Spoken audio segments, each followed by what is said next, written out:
What's going on, guys? In this video, I'm going to teach you guys how to twirl the stick, whether you guys are beginners or you are new to weaponry side of Filipino martial arts.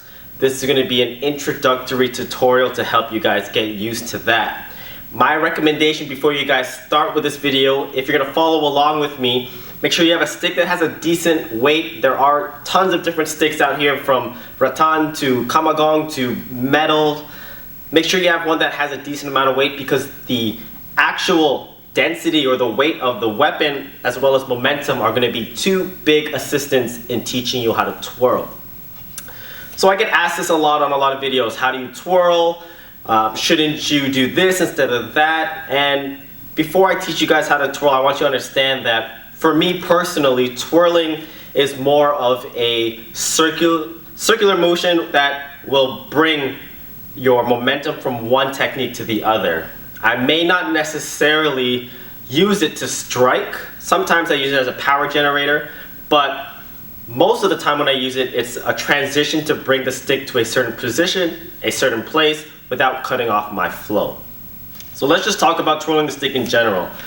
The higher you bring your grip up on the stick, the easier it would be to twirl, because there's less weight that you need to control. Holding it too high, however, will reverse the effect. So in Bias Tres Manos and here at Union Martial Arts, I like to hold the stick one grip from the bottom above. That gives me an allowance for a hooking section and to use the puño for short or close range techniques. So the way that I like to do it is I always start chambered from the top shoulder, and I have a bottom position which is down by my waist. Now when I twirl my stick, I want to have a start and a finish so that I can illustrate in my mind what am I trying to accomplish. When I twirl my stick, I'm going to throw it down. Literally, throw your stick to the ground, and the idea is obviously not to let it go. And so what you want to do is when you throw it to the ground, it's going to roll on the outside of your body, okay, not on the inside. One of the most common beginner mistakes that I find with new students is when they twirl, they try to control it too much. And that's when they start to twist it, because they start to alter their wrist position, which either brings it from the outside to the inside. So you want to keep it on the outside, and you're going to be able to do that by throwing the stick down and making sure your pinky side is up and your palm will be facing to the outside. Now the grip that you want is firm but not tight. If it's tight and I throw it down, you can see the stick doesn't move. I'm not giving any allowance for the stick to roll inside my hand. So where I'm trying to roll is in between my thumb and my pointer here, and that's where a majority of the action is going to work. My pinky, my ring finger, and my middle finger are just going to act as assistants in holding the grip. So in fact, when I roll my stick down and I throw it, I actually release my hand a little bit. Try not to do this. This is a big no-no in a lot of systems, and I understand why. Touch base on that in a bit. But when I throw the stick down, I loosen it enough that I can use my fingers to maintain, and I can roll the stick inside to get to the position. Once I get into the position, I solidify my grip right away. So it's more of a transition than it is an actual movement on its own. So when you twirl the stick, you want to throw it down to the ground, and you want to be able to stop it in the down position. Then you're going to throw it back up, right back to your chambered position. So having a start and a finish line is going to help you understand, did you accomplish it or not. The feeling itself is going to be developmental. It's going to range. It's going to happen in so many different angles that you want to focus more on the completion of the movement as opposed to the twirl itself. I know that sounds a little weird.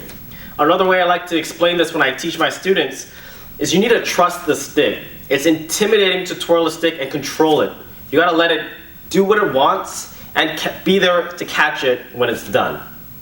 So when my stick is up here, I throw it to the ground, I let it do what it's meant to do because of the weight and the density of the stick, and I'm just going to be there to catch it at the bottom. As I get better, as you get better at this, you can start to do it more artificial, or you can even just condense the motion from top to bottom to top to halfway.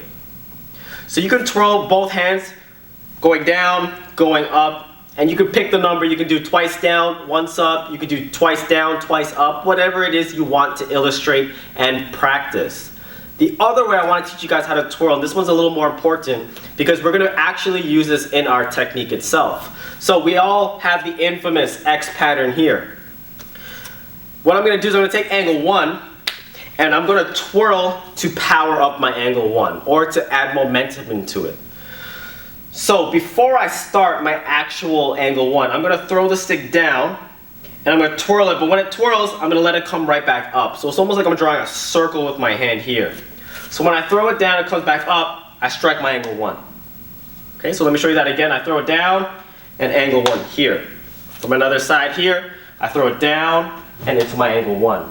That's gonna give momentum to the stick without me having to charge it up in my open stance or from the shoulders and hips that much. I don't use it all the time, so I will not say that that is the be-all and end-all of power generation, but it is a way to get more familiar with your weapon and intertwine that with standard strikes such as angle 1 or now in angle 2.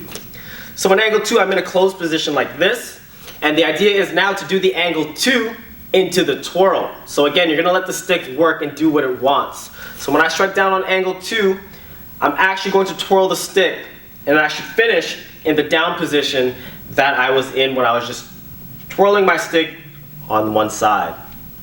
So for my angle 2, I throw it down and I let the momentum take it. Okay? As long as I give enough power, it should roll naturally. The only thing you don't want to do, again, is tighten it up where you're swinging just to strike. Let it flow through, nice and easy, nice and relaxed. So I have my angle 1 here, twirl to angle 1, 2 to the twirl. Now, what you can see, what just happened was I looped the 2 together.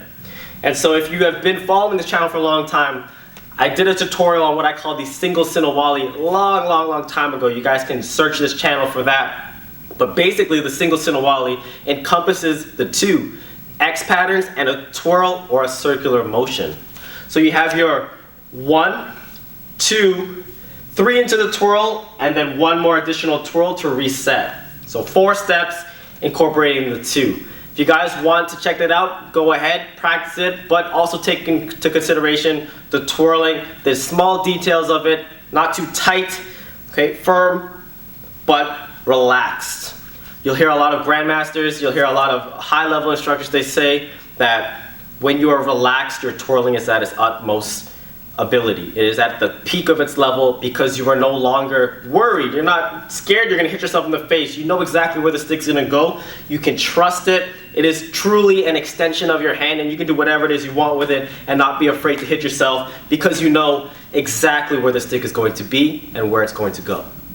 So I hope you guys were able to learn from this twirling video. If you did, make sure you give this video a thumbs up. And until next time, catch you guys then.